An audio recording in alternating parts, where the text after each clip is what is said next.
Well, Jamie, your mum, Lorna, died of pancreatic cancer when you were 15.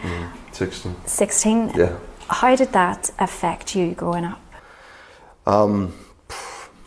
It's immeasurable, really. Like, I don't really know how to to quantify it. You know, it's it kind of feels like a bit of a blur now when I think back. It's 20 years last week, and we marked that with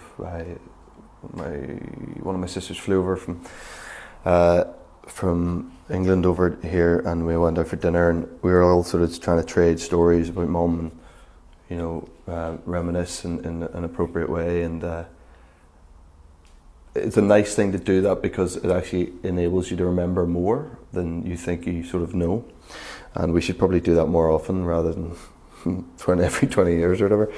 But it has a lasting impact that affects me daily in a way that I probably don't even know. Especially now having kids myself, you know, we talk about my mum a lot with them, so that her name and her spirit is sort of kept alive, you know, which I think is pretty important.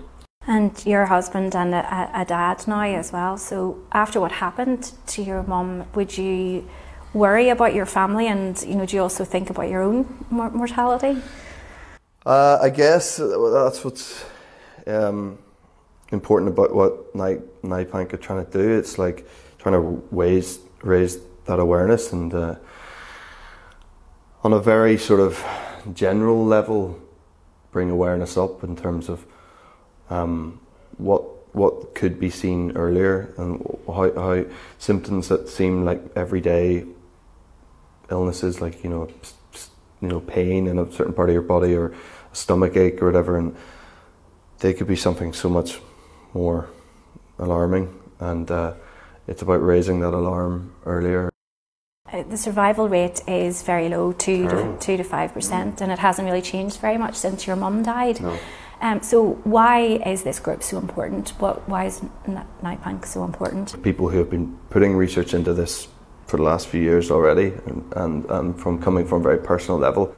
And the more people involved and the more people trying to shed light and illuminate the symptoms and the effects, the better, really. And I think the common goal is to try to change those figures. I mean, every statistic for pancreatic cancer is dark, it's bleak, you know. But in any great bleakness and darkness, there's got to be hope, and there's got to be light, and we're trying to, you know, increase the hope and increase the light.